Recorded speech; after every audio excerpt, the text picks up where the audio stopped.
Não. Caramba. Agora começou, está iniciando a gravação. Então, hoje, 5/8, iniciamos o estudo do livro Paulo Estevão, antes, porém, fazer uma prece inicial e a leitura. Por falar em amor. Uma paginazinha pequenina de Azevedo Cruz. Nas crises do dia a dia, em tudo, ser calmo e brando. O tempo é o mesmo, não passa. Nós é que vamos passando. Azevedo Cruz. E assim, Senhor, que a Tua paz esteja no coração de todos nós e as multidão de irmãos que nos acompanham, nos acotovelam, segundo Paulo, e a verdade, que recebam as nossas vibrações de amor e carinho, os lares dos nossos vizinhos também, que as nossas palavras possam ecoar e envolver a todas as criaturas, e nós que participamos também. Nós agradecemos a Ti, Senhor, por este dia que está encerrando-se. Que nós possamos fazer as nossas avaliações de atos impensados, por emoções descabidas. Envolva os que estão nos hospitais, o idoso, doente, nas casas geriátricas e, enfim, Tu sabes quem necessita e muito. Que a Sua doce paz esteja em nossos corações e damos por aberta a nossa reunião de estudo da noite de hoje. Graças a Deus. Graças a Deus. Graças a Deus. Né? Hoje é o livro Paulo e Estevão, né? Nós estamos no capítulo 4, um travessão escrito sim, atalhou o outro. Beleza, é contigo.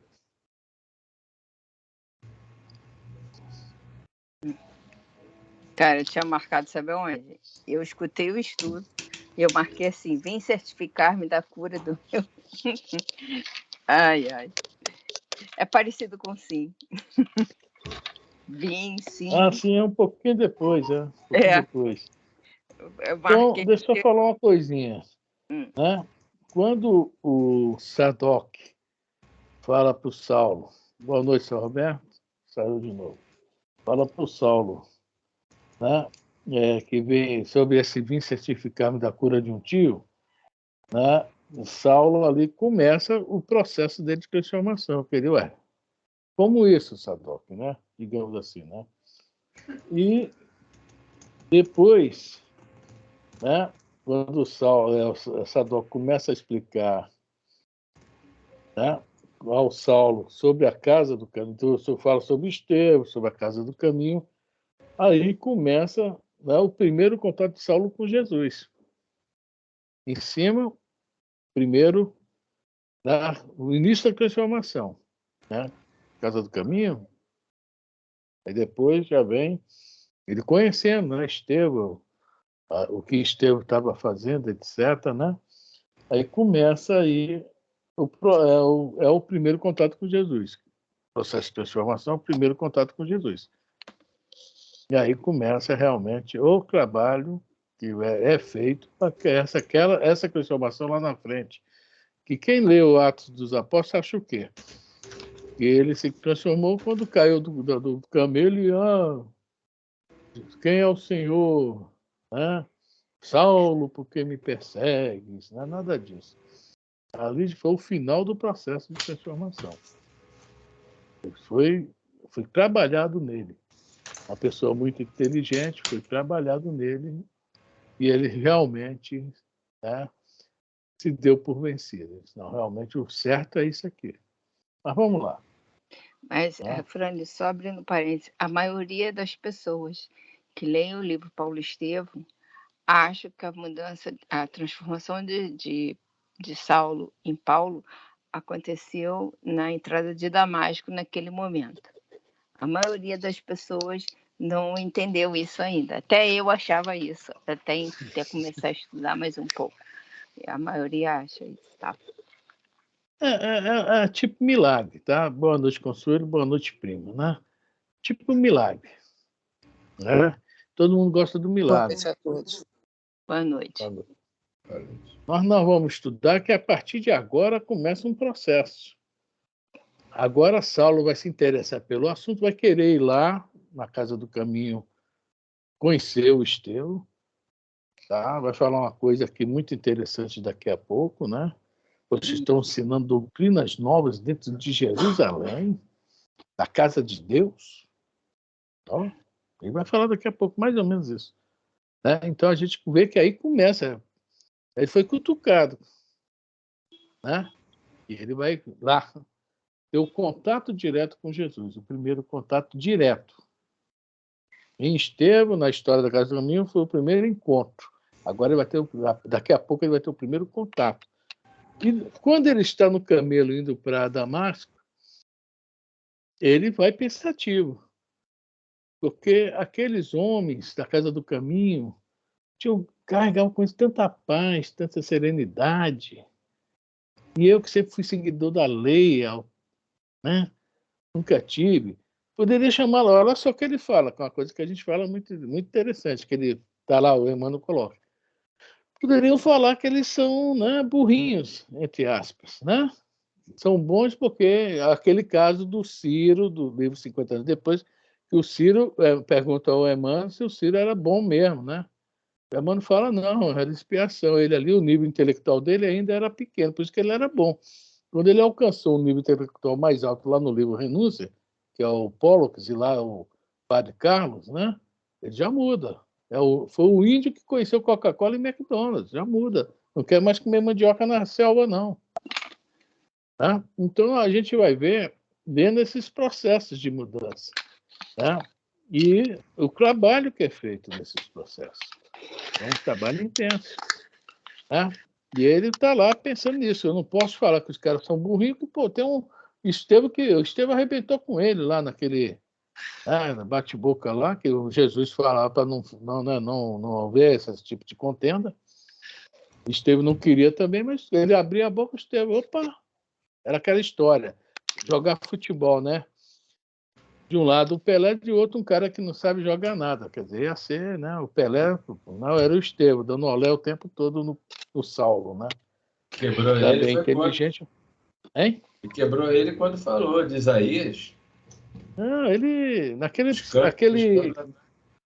nós vamos ver aqui a pregação de Estevão, a pregação de Estevão, não, o discurso de Estevão no Sinédrio, ele arrebenta com todo o Sinédrio, tanto que ele arruma amigos lá dentro do Sinédrio, na hora o Emmanuel vai colocar isso aqui, simpatizantes, porque pô, o cara realmente, ainda falam, não sabia se estavam vendo um anjo ou um antigo profeta, alguns pensaram, um antigo profeta, outros, não, um anjo, olha quem era Estevão, né?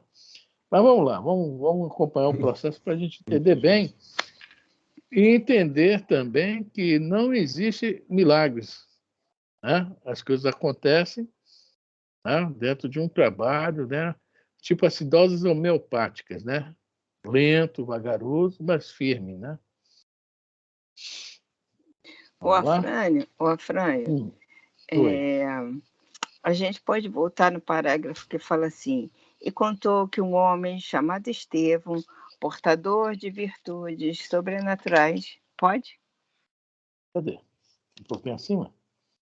Na outra página. Ah, sim, Um pode. pouquinho para fazer sentido Tá. aqui, tá? Tá. Bom, e contou que um homem chamado Estevão, portador de virtudes sobrenaturais, no dizer do povo, havia devolvido a vista ao tio, com assombro geral de muita gente. Como é isso? Disse Saulo admirado. Como pôde Filodemos submeter-se a experiências tão sórdidas? Acaso não terá compreendido que o fato pode radicar nas artimanhas dos inimigos de Deus?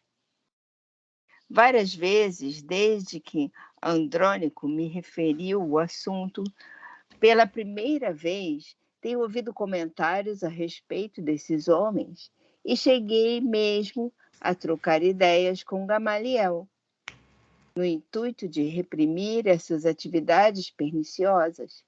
Entretanto, o mestre, com a tolerância que o caracteriza, me fez ver que essa gente vem auxiliando a numerosas pessoas sem recurso. Na aula passada nós falamos sobre as artimanhas dos inimigos de Deus, né? É mais ou menos assim. Tu o quê? Tu é espírita? Nossa Senhora. Coisa do demo. Coisa do demo. É mais ou menos Continua a mesma coisa, né? É. E fala já pelo primeiro contato nosso com Gamaliel, tolerante. É virtuoso, é mestre, é sábio. Ele é sábio. Por isso, né? Vamos lá. Sim, atalhou o outro. Mas ouço dizer que as pregações de Estevão estão arrebanhando muitos estudiosos a novos princípios que, de algum modo, infirmam a lei de Moisés. Todavia, não foi um carpinteiro galileu, obscuro, sem cultura, que originou tal movimento? Que poderíamos esperar da Galileia? Porventura terá produzido outra coisa além de legumes e peixes? Bom, vamos falar da Galileia um pouquinho, né? Naquela época, a Galileia, né, Jesus nasceu dentro de um pequeno povoado de um povo, mesmo judeu, mais pacífico, mais brando, mais sereno. Como eles não eram muito de entrar naqueles... que Jerusalém era uma panela de pressão, tá, gente? Era uma panela de pressão em alta caloria mesmo. Aquele negócio todo, né? Boa noite, Zé Roberto. Seu Roberto não conseguiu, né, gente? Boa noite para todos. Boa noite, boa noite. E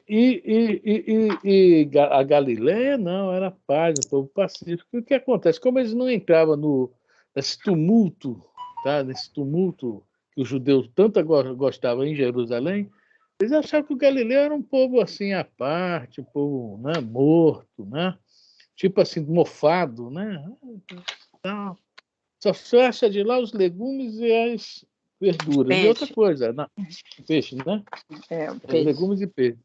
E outra coisa, lá não teve nenhum profeta. Tá? Em várias outras cidades teve profetas. A Galileia não desceu ninguém de destaque. Então eles consideravam a Galileia, né, infelizmente, o famoso zero à esquerda. E Jesus era o quê? Galileu. Eu não me lembro qual é o evangelho, que um dos discípulos mesmo de Jesus, que estava sentado à sombra de uma árvore, eu acho que foi o Natanael. Chegou um dos discípulos, ele ainda não era discípulo, chegou um dos discípulos e falou, vamos seguir. Não, esse carpinteiro lá da Galiléia, ele é muito bom, tem novas ideias, grandes ideias. E o Natanael, né, se não me falha a memória, fala, o que é que vem de bom da Galiléia?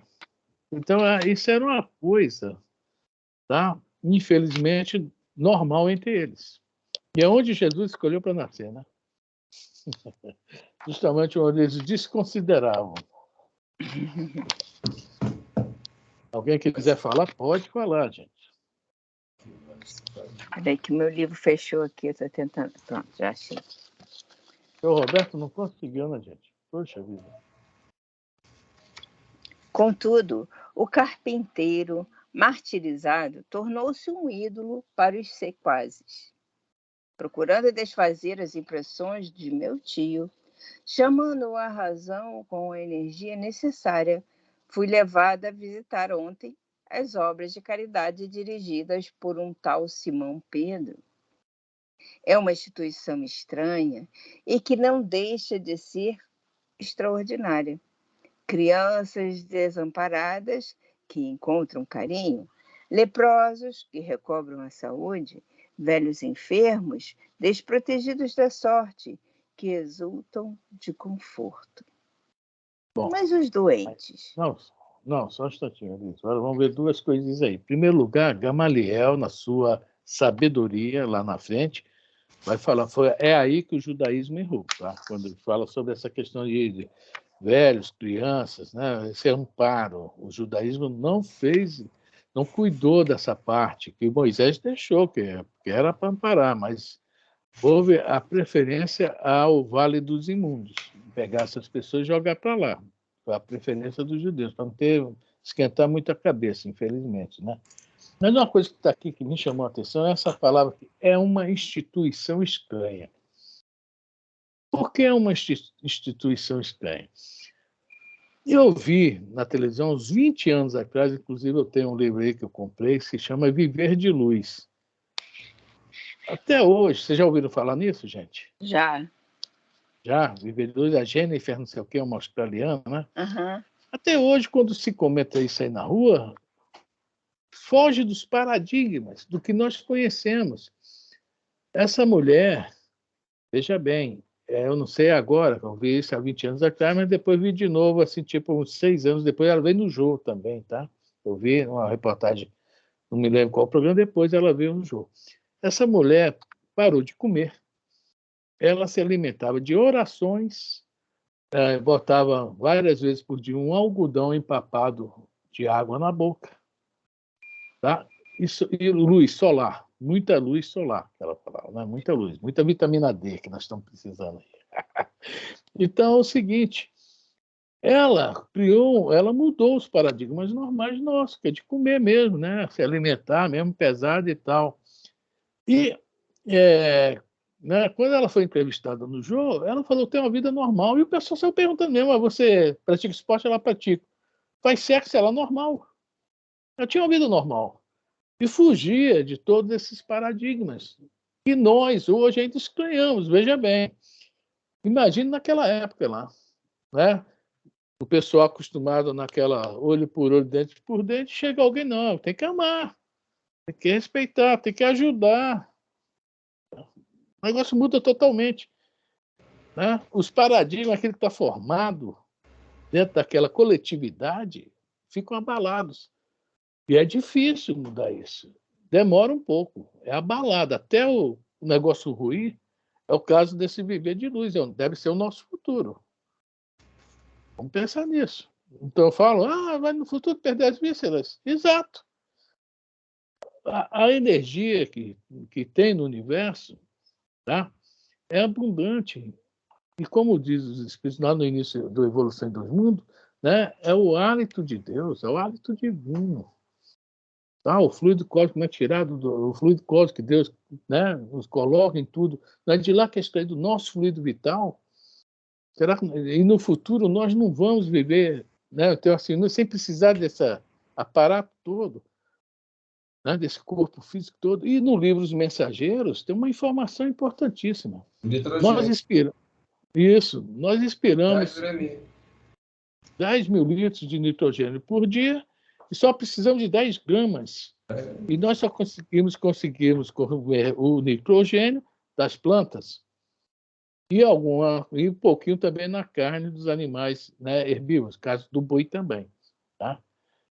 Então, no nitrogênio que nós precisamos hoje, nós temos que extrair ainda de algum lugar. Mas quando nós evoluirmos, esse viver de luz aí, será que essa menina já absorve esse nitrogênio e metaboliza ele?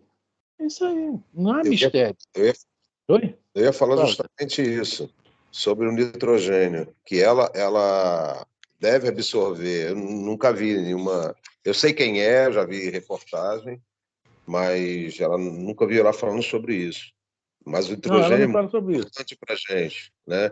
Então, ela deve absorver o nitrogênio da respiração, que é 72%, né, no ar, né, que nós respiramos. Ela deve absorver o nitrogênio muito mais do que a gente, aonde ela faz com que os órgãos dela não fiquem necessitados, porque os órgãos eles são materiais.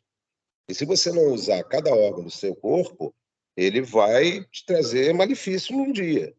Então, ela faz com que esse nitrogênio abasteça esses órgãos de forma que não os desgaste, né? Porque o oxigênio é o quê? O oxigênio é oxidante. O oxigênio, na realidade, é um malefício para a gente. Já o nitrogênio, ele é um gás inerte, onde ele não dá prejuízo para nenhum órgão da gente, para nada da gente, e só benefício. Então, por aí, eu acho que ela vivia. Não vive, não sei se ela está viva ainda ou não. Não mata a mulher, não, Zé. Ela está viva, por favor. Está viva ainda? Nunca mais a vi falar, então, para mim, né? A nuvem. Brincadeira. A nuvem aí. Ela está caindo a nuvem aí. Segundo consta também que lá na ilha de Patmos, lá não tinha nada para comer, deixaram o João Evangelista lá. Como é que ele sobrevivia? Pergunta. Deve ser por aí, gente.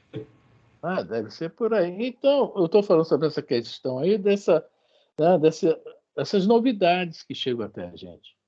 Naquela época, isso aí deve ter sido uma coisa incrível, né? Mandava para o Vale dos Imundos. Jesus não, mandava para amparar, trazer para dentro de casa que Jesus manda. A Casa do Caminho foi, entre aspas, a primeira igreja que existiu, entre aspas. Não tinha nada muito a ver com a igreja, não. Tem mais a ver com o centro espírita, essa é a grande realidade. Então, isso que é, ele fala que é uma instituição estranha, realmente. Para a época era, assim como hoje o Viver de Luz para nós ainda é estranho. A gente fica tentando justamente o que está falando aqui, arrumar uma explicação para que entenda como o negócio funciona. E deve ser mais ou menos isso mesmo, né? Tudo bem, alguém quer falar alguma coisa? Eu só gostaria de comentar, isso foi até na nossa época aí, quando você estava distribuindo a quentinha, você mesmo quem comentou. E eu tinha escutado até no rádio que o prefeito atual, eu não sei se foi na época ou se foi mais recente, mas eu acho que foi na época, o segundo mandato dele. Ele não queria que se distribuísse quentinhas no Rio de Janeiro para não sustentar os vagabundos. Era a terminologia que era usada, você me perdoe aí se eu estiver sendo leviano. Né? Ele achava que isso era estranho, principalmente para uma cidade do Rio de Janeiro. Né? E esse mesmo grupo critica aí, né, que tem muita gente passando necessidade, passando fome, só na ótica. Eu sei que tem, mas o que a gente vai fazer? Né? E foi por isso que naquela mesma hora lá, nós falamos, não vamos falar que somos de instituição nenhuma, você lembra, Afran? Nós combinamos isso. Eu ouvi o comentário, eu estou só enriquecendo em relação a essas, né? Que realmente podia ser bem esquisito para a gente ali. Ser mais discreto, né, até, né? Sim. Saiu, foi publicado e tudo mais. Isso mostra a incapacidade de eles verem e até aquele grupo mais forte por trás que o apoiou, né? Que é esse grupo midiático e pessoas realmente de cunho financeiro. É isso que está se falando. Aí, que eles não entendem, não compreendem. Vai ter que viver na pele. Eles, é uma situação estranha, né? Não é, Elisa? Pronto. Sem som. Mas os doentes? Onde ficam esses doentes? Interrogou Saulo, assombrado. Todos se agasalharam junto desses homens compreensíveis. Estão todos malucos, disse o moço de Tarso, com a franqueza espontânea que lhe marcava as atitudes. Ambos... E essa franqueza vai acompanhar ele em toda a vida. Quando ele foi preso lá no finalzinho, que ele vai ser preso, que vai ser levado para Cesaré, depois vai para Roma, ele não esconde isso, essa franqueza. Isso é um modo farisaico de ser, é um modo deles. Ele fala lá perante o povo, lá, né? Eu sou fariseu. Ele não esconde. Sentei meus pés de Gamaliel. Não esconde que ele realmente era isso aí. Ele era, né, termo, né, espontâneo, mas firme nas opiniões dele. Foi esse trabalho aqui que vai começar a modificar esse tipo de opinião dele. Tá? Esse trabalho de Estevão e Abigail. Vamos lá. Estão todos malucos, disse o moço de Tarso com a franqueza espontânea que lhe marcava as atitudes. Ambos trocaram impressões íntimas sobre a nova doutrina, pontuando de ironia o comentário de muitos fatos piedosos que empolgavam a atenção do povo simples de Jerusalém. Ao finalizar... Olha aí, hein? Olha aí o Chico e a pele de rinoceronte aí. Tá? Tem a história que o Chico estava triste. Aí o Chico, Chico, por que você está triste? É que o repórter falou que eu tenho pele de rinoceronte para receber todos esses espíritos aí. E o Emmanuel, você tem que ter mesmo para aguentar as críticas. Vamos embora trabalhar. O Emmanuel era assim, né? Vamos lá.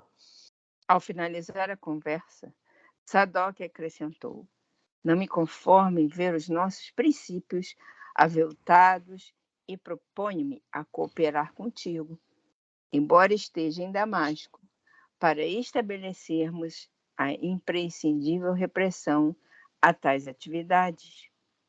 Com as tuas prerrogativas de futuro rabino em destaque no tempo, poderás encabeçar uma ação decisiva contra esses mistificadores e falsos taumaturgos. Parece espírita esses caras, né? Mistificador. Interessante, né? E estão fugindo das leis. Que as leis que eles criaram. Eles se apropriaram das leis de Moisés e criaram as deles junto. Tá? Esse que é o detalhe. Tá? Eles criaram muitas leis. E Jesus, por isso que Jesus os chama o tempo todo de hipócritas. Né? Túmulos caiados por fora e podres por dentro, porque eles pegavam a lei de Moisés e botavam uma coisinha à moda da casa. Né? Eles não procuraram aqui ver o que estava errado ou certo. Eles estavam achando que justamente ajudar o próximo era errado. Mas está lá, Moisés fala isso.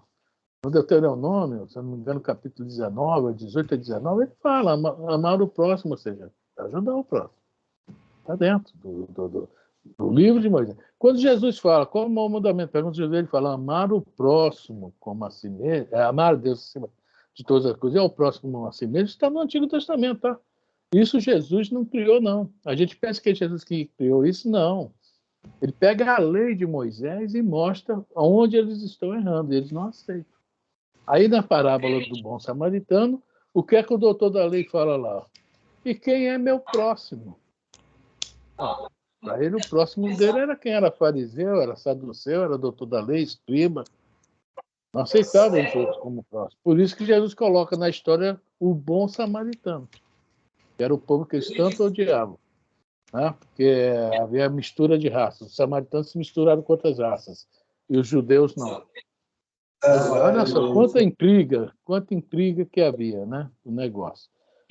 Mas Jesus mesmo que não criou nada, ele pergunta quais duas leis mais importantes. Aí ele fala, amar a Deus sobre todas as coisas, e a segunda ao próximo. E eu digo que a segunda é mais importante do que a primeira. Ele não criou nada, ele pegou e já tinha. Tanto que ele não vinha destruir a lei, ele só vinha botar o amor. Fazê-la cumprir, né? Fazê-la cumprir mais através do amor. Isso. É a nova doutrina, né? E eles vão começar a combater. Ainda não tinham começado. Aqui começam a combater quando há o encontro, tá, de Saulo e Estevão. Tá? O primo, fala, quando primo. esse encontro acontece, quando Sadoc disse que não me conforme em ver os princípios aviltados, isso é uma espécie de intolerância.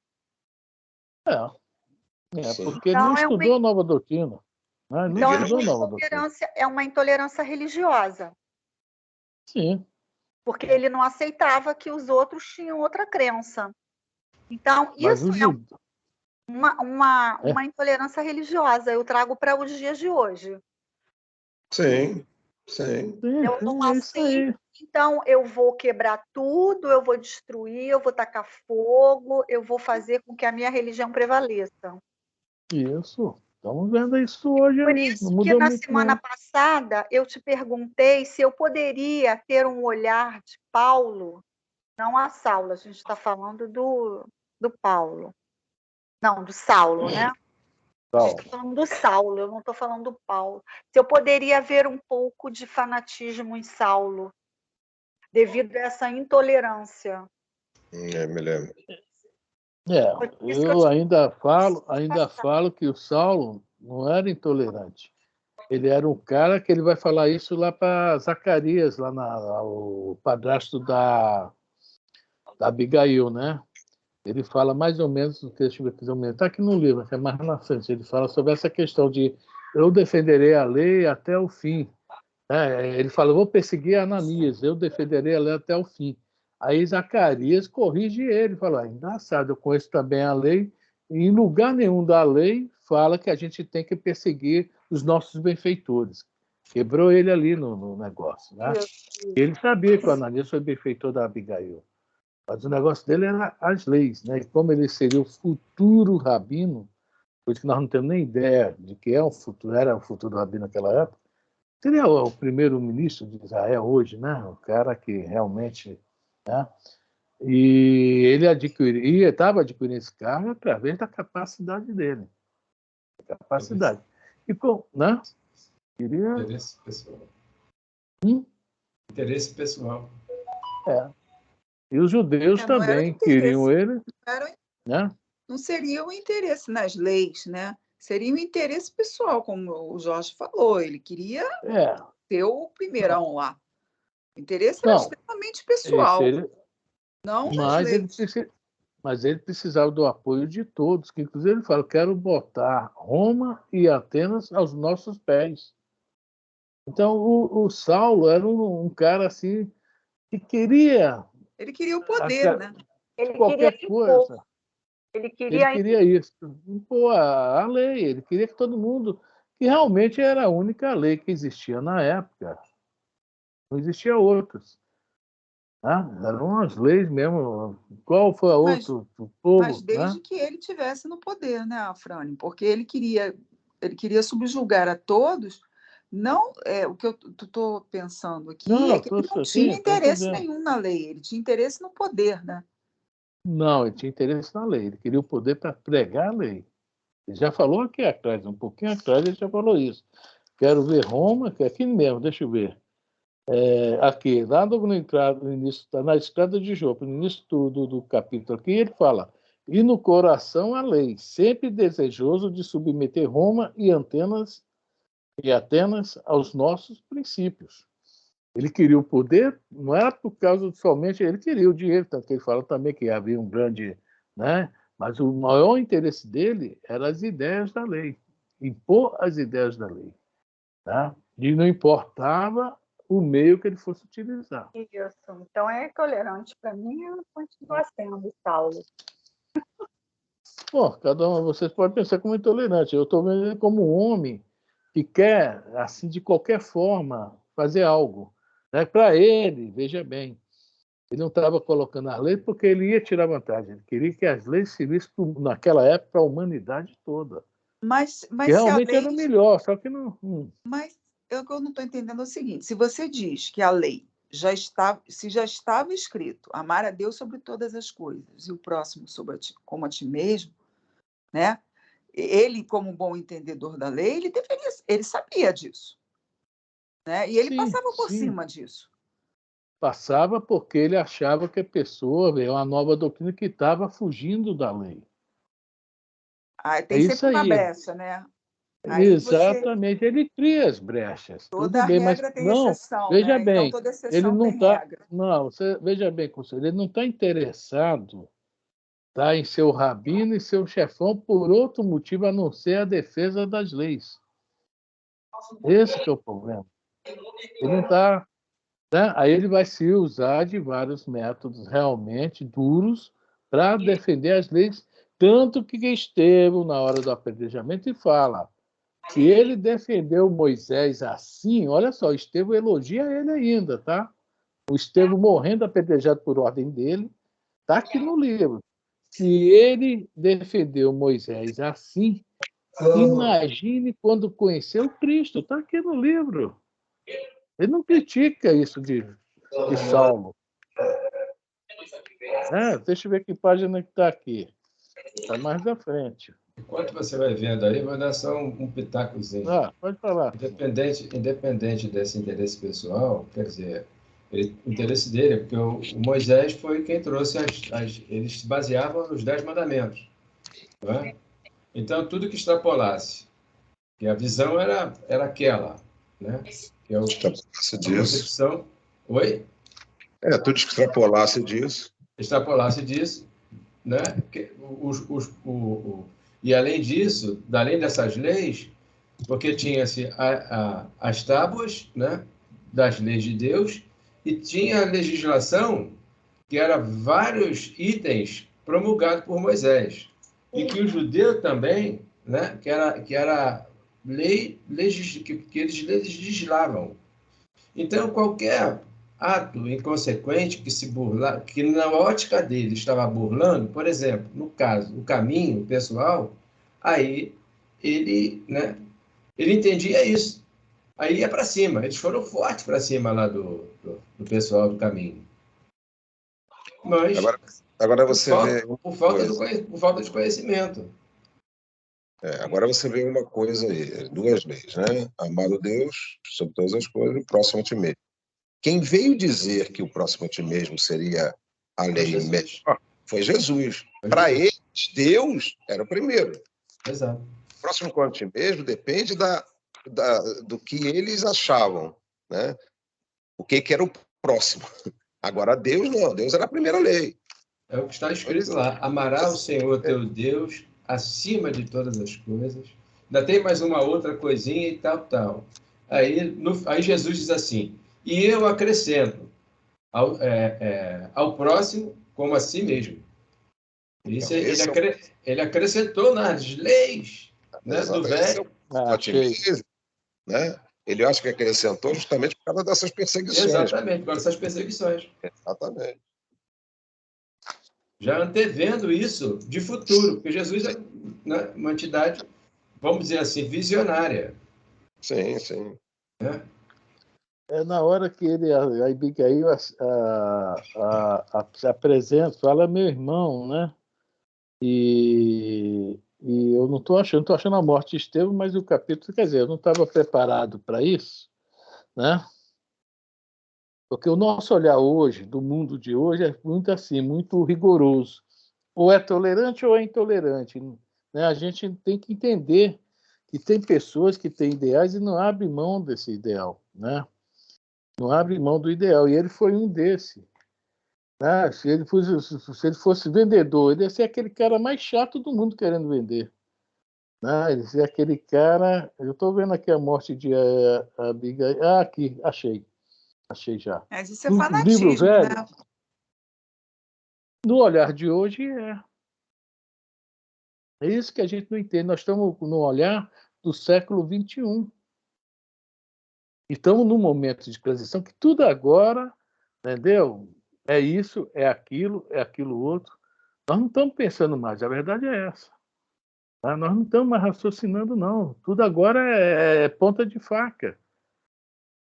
Se o Cristo estivesse encarnado aqui entre nós hoje, nós faríamos a mesma coisa que foi feita há 2000 anos atrás, porque tudo é ponta de faca. Ele viria com novas ideias, mais avançadas, pronto.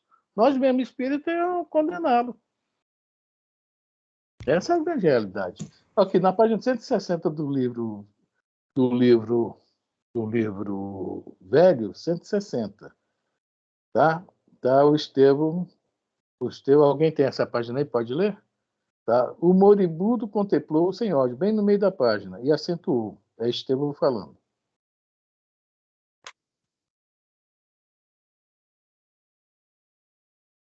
Achou, Jorge? Aí não? Não. Então eu vou ler. Você tem o livro velho aí na mão, Elisa? Não. Eu vou ler. Eu já pedi um Qual é a página? Procurando. Qual é a página? No velho, 160. No velho é 160, no novo eu não sei. Tá. Nem eu. Oh. Olha só como é que Estevão reage à morte dele, apedrejado lá, moribundo, conforme fala aqui. Nós não, né? Nós acusamos, ele não. Muito ao contrário, ele ainda vai defender. Achou, João? Pode ler a Fran. Então vou ler. Então vamos Também lá, tá não. assim. A Estevão pergunta à irmã, morrendo, né? Com quem te deixarei? Aí a irmã fala, apontando Saulo. Este é meu noivo, esclareceu a jovem apontando o moço de Tarso, que parecia petrificado. Foi um choque para ele, né? Aí o moribundo, que é Estevão, contemplou sem ódio e aceitou: Cristo os abençoe. Não tenham no teu noivo um inimigo, tem um irmão. Saulo deve ser bom e generoso. Defendeu Moisés até o fim. Olha só o que o Estevão fala: defendeu Moisés até o fim. Ele mesmo. Quando conhecia Jesus, servi-lo-á com o mesmo fervor. Ser para ele a companheira amorosa e fiel. Ou seja, ele tinha um ideal, ele foi até o fim do ideal. E quando o Estevão já o conhecia, né, já devia, né, quando ele conhecer Jesus, e foi isso que Paulo foi. Então Paulo também foi fanático. Então mudou a casaca e mudou as letras do nome só. Paulo foi fanático, gente? Diz para mim. Não defendeu o Cristo também? Não, falando de Paulo agora. Não, Paulo. Não, fanático? Não. Saulo também não. Foi também isso aí. Não. Tinha um ideal e defendeu. É o ideal, é isso aí. Porque ele, quando, lá na estrada, ele diz: Senhor, o que queres que eu faça? Não recalcitre com os aguilhões. Só isso que Jesus disse. O que queres que eu faça? Bem, se vocês acham que é fanatismo, que é intolerante, tá tudo bem, gente. Vamos esquentar a cabeça com isso, não. Eu, na minha opinião, pelo que eu li aqui, eu acho que não, tá? Mas vocês fiquem à vontade. Não tem porquê. Né? Eu gostaria, deixa eu ver só, eu gostaria de ler aqui um texto do Rui Barbosa. Eu só não vou, na íntegra, eu só não vou citar o que tem uma coisa aqui, porque senão pode ir de encontro ao que está acontecendo aí no momento atual. Ele diz assim, ó, que esse negóciozinho aí não é a fraternidade, é a invasão do ódio entre as classes, não é a reconciliação dos homens, é a sua exterminação mútua. Não arvora a bandeira do Evangelho. Bane Deus das almas e das reivindicações populares. Não dá trégua à ordem, não conhece a liberdade cristã, dissolveria a sociedade, extinguiria a religião, desumanaria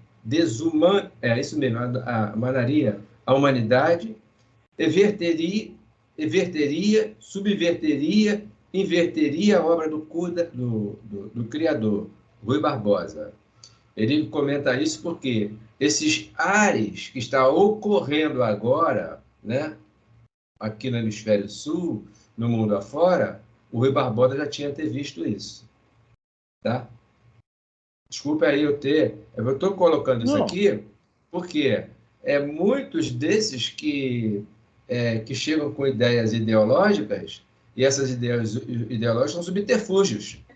E é o que a gente precisa também ter em mente e entender, fazer a comparação com o que esse Paulo, né, ou melhor, Saulo e o Paulo, eu vou falar por mim, Moisés, Paulo, é tudo uma coisa só.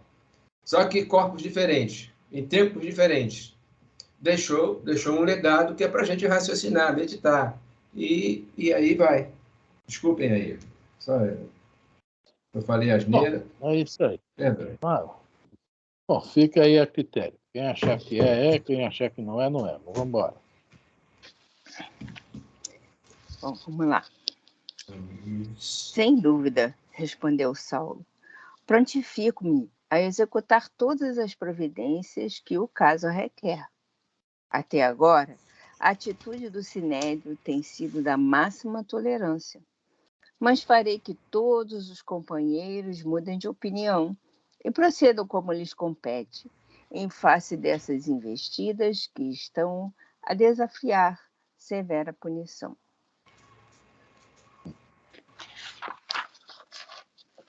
E quase solene concluía: quais os dias de pregação desse tal Estevão? Os sábados. Pois bem, depois de amanhã, iremos juntos apreciar os saduceus. Caso verifique o caráter inofensivo dos seus ensinamentos, haverá que os deixar em paz com a sua logomania, ao lado das mazelas do próximo.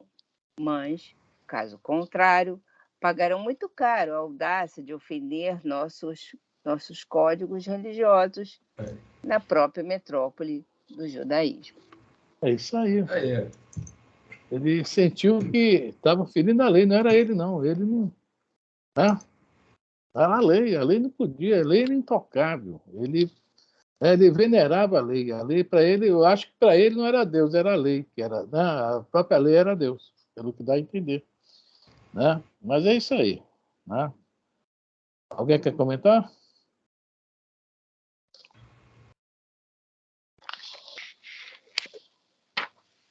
Vamos lá.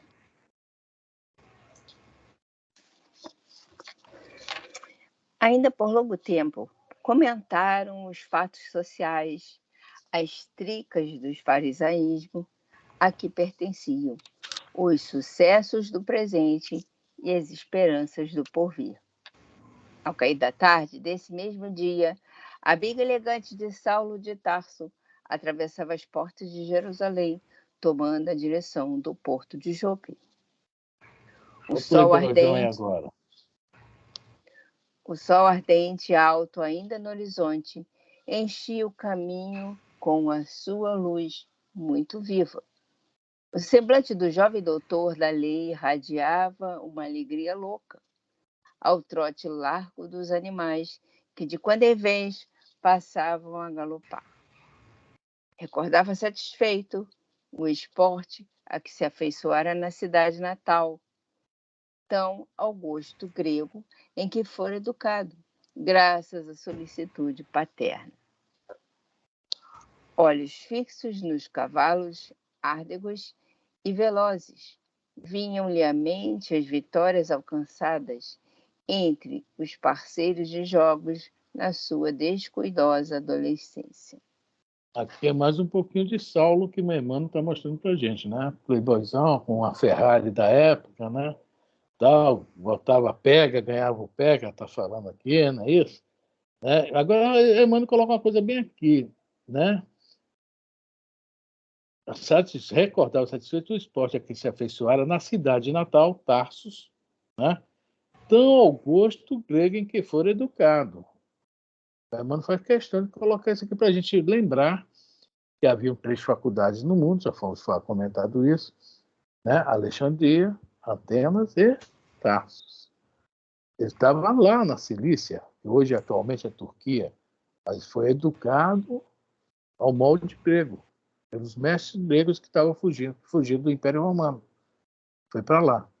Quiseram se tornar escravos dos romanos, que os romanos prendiam esses mestres gregos e levavam para Roma, ou então para onde estivesse aquele tipo Pilatos, tipo esse Licínio, né, tivesse colocado, pegavam mestres gregos para ensinar seus filhos, sua família. Era a melhor educação que havia na época, né? Quer dizer, Emmanuel coloca isso aqui, educado ao gosto grego, na sua cidade natal, para a gente lembrar disso.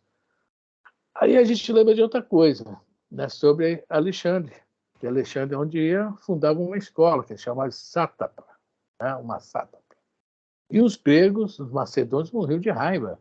Para que tu vai botar escola no meio desses bárbaros?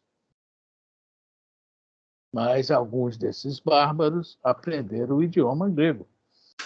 E quando Saulo sai para suas viagens, em que idioma ele se expressa? No hebraico? Não. No siríaco? Não. No latim? Não. No grego. Então, a gente está voltando 600 anos atrás. Qual foi a verdadeira missão de Alexandre? Tá? E depois, qual foi a missão de Napoleão? Sempre dar um apoio devido a precisar de pessoas fortes, dar um apoio a quem vem por trás com a parte religiosa. Né? A Igreja do Cristo precisou de Paulo, e Paulo precisou do grego para expandi-la. Olha só que coisa interessante. Napoleão veio para segurar, né, Roma na época, o Vaticano. Precisava segurar o Vaticano para que as grandes mentes do iluminismo viessem e junto o espiritismo. Então tudo é um conjunto de medidas do alto. Nós não vemos isso, né? Nós vamos ver depois. Pela história, a gente vai, né, conhecendo esses detalhes, chegando a essas conclusões também, né? Alguém quer comentar algo? Eu não quero falar isso, Napoleão não era fácil. Me dá a coroa aqui. Eles nunca deixam. Coitado dos bispos lá. Sou eu. Acabou. Porque naquela época só era rei se fosse lá no Vaticano se coroar. Ele mandou uns caras ir lá em Paris e ele se coroou. Então, é um espírito aí meio bélico, mas... Né? Meio bélico, mas era necessário, né? Vamos lá, gente? Vamos.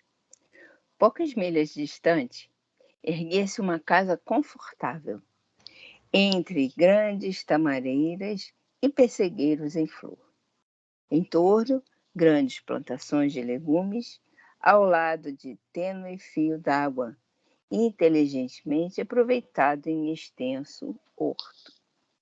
A propriedade era parte integrante de uma das muitas pequenas aldeias que rodeavam a Cidade Santa, onde quer que houvesse condições favoráveis para a pequena lavoura, de alto interesse nos mercados de Jerusalém, colocado no meio de uma secura singular.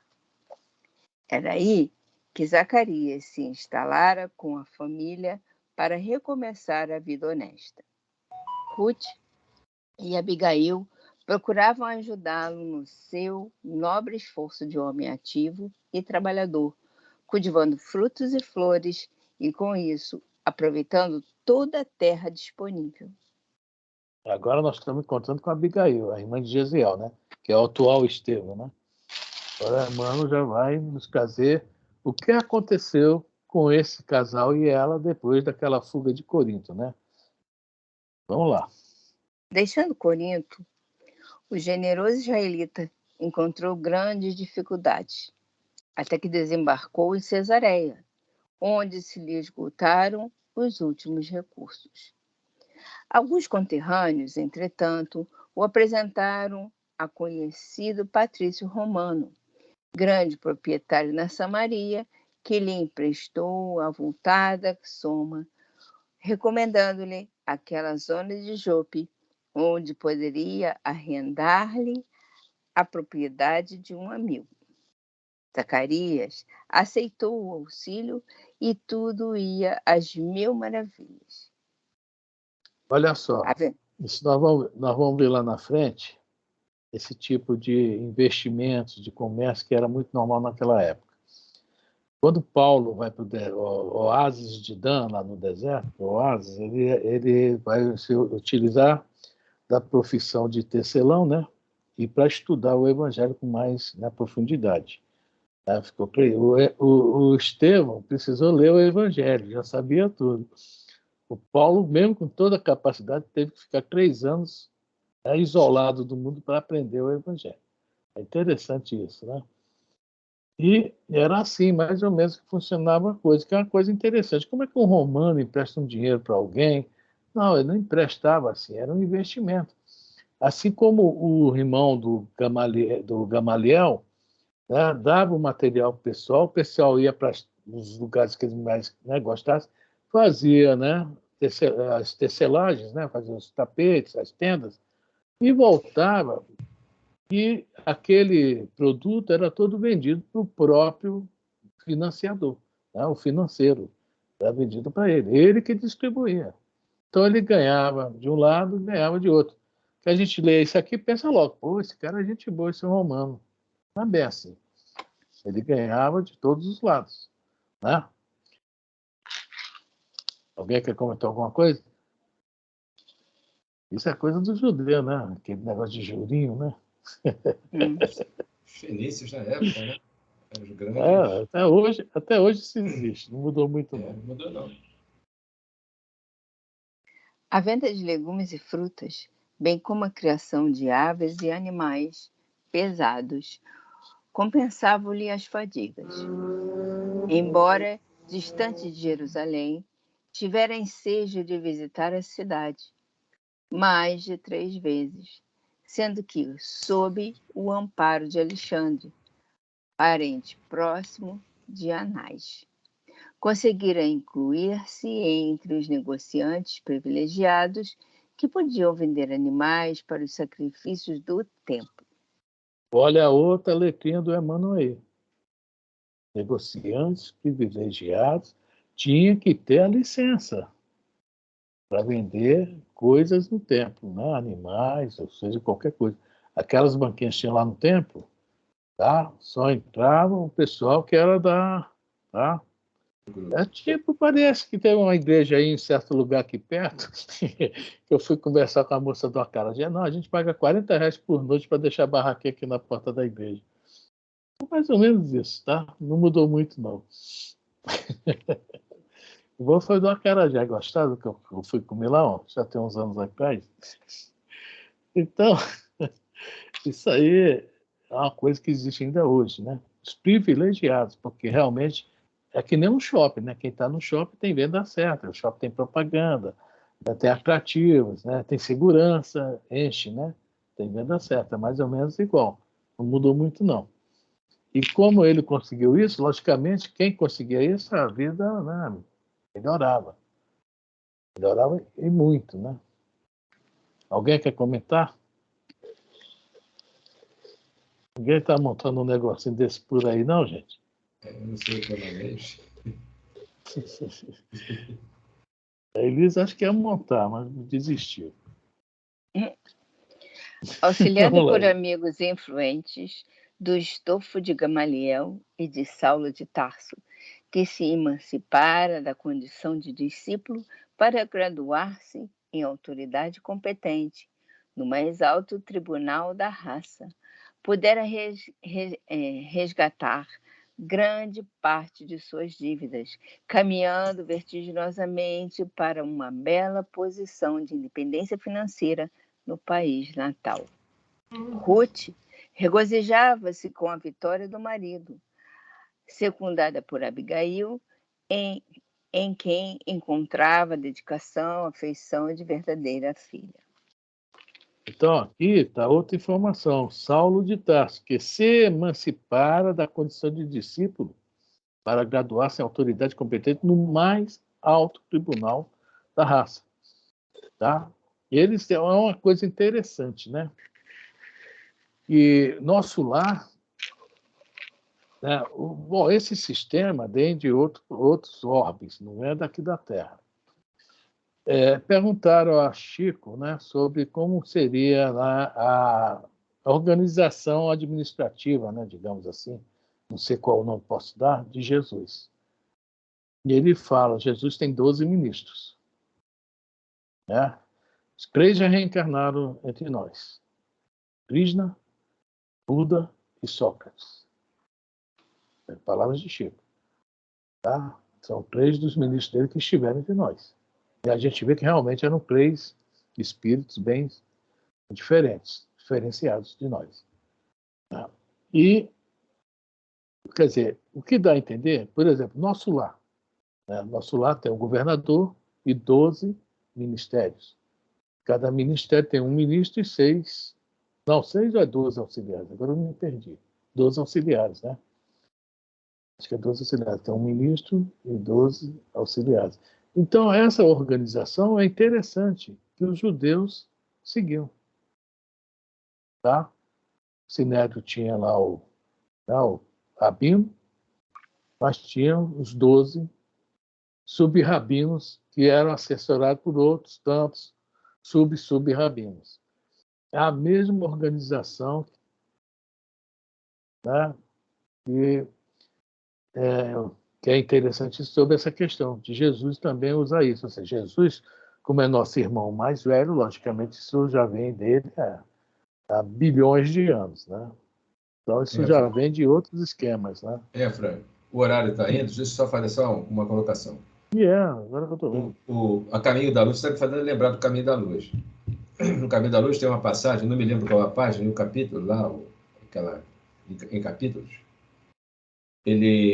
Jesus permitiu que esses povos migrados mantivessem as mesmas tradições, até, por exemplo, as línguas que se é utilizada por exemplo, todo aquele grupo que ficou nas colinas de Pamir, todos eles trouxeram, quer dizer, praticamente as mesmas, né, as mesmas coisas, a miscigenação e a modificação foram ocorrendo através de grupos que eram, né, digamos assim, não, eu vou procurar terras aí para frente. Eles iam andando, andando, andando, chegou na Turquia, foram parar dentro da Europa. E as coisas assim foi acontecendo. Isso vem realmente das pátrias de onde esse povo veio. E provavelmente é o que vai acontecer quando o pessoal for exilado daqui, né? Nós, no caso, os mais rebeldes. Aqui no Brasil, a nossa organização está muito a desejar, deixa a desejar, mas imagina que vai ter lá fora. Eu fico até preocupado. O que é que nós vamos fazer? Gente, deu a hora, né? Isso é bacana. Deu a hora. Vai estar Maraju, seu coisinha não está aí ainda? Não. Eu não consegui. De repente ele está assistindo de uma outra forma que ele falou lá. Né? Uhum. Gente, tudo bem? Ninguém ficou aborrecido aí comigo, não, né? O Roberto pediu para avisar que ele está adoentado hoje e não teria condições. Ele até tentou entrar para só ouvir, pelo menos, mas acho que ele também não conseguiu. Acho que a internet também não está bem. Ele pediu para dar esse recado. Ele não conseguiu, não. Entrou, saiu. Mas é chato, que é bom de participar, né?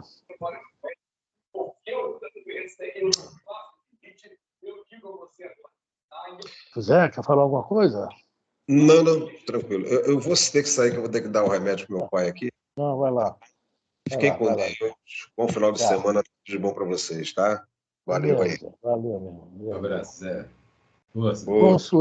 Consuelo, tá tudo bem? Tá, tudo bem. A leitura, tá né? Tudo bem. Tá tudo tranquilo. Leitura. E nós andamos bem hoje, gente. Andamos bem mesmo, né? E quando chegar a segunda parte do livro, que é depois do apedrejamento de Estevão, nós vamos ler mais mesmo, tá, gente? É mais leituras, viagens, tem alguns detalhes que a gente vai comentar, lógico. Mas a maior parte mesmo vai ser a leitura mesmo. Por enquanto que a gente está falando muito que, veja, tem vários detalhes sobre assim, o judaísmo que a gente está, né, procurando colocar, para entender o que o Emmanuel está falando. Né? Enriquecer também o estudo, né? Porque só ler e não entender o que está passando, não sei se é muito legal, né? Mas é isso aí. Alguém mais quer falar alguma coisa? Elisa, você não falou nada hoje, Elisa? Como não? Encheu até um saco. Não falou, tchê, barbaridade. Então, Lourdinha, Consuelo, quer falar mais alguma coisa? Prima? Não, por mim tudo tranquilo.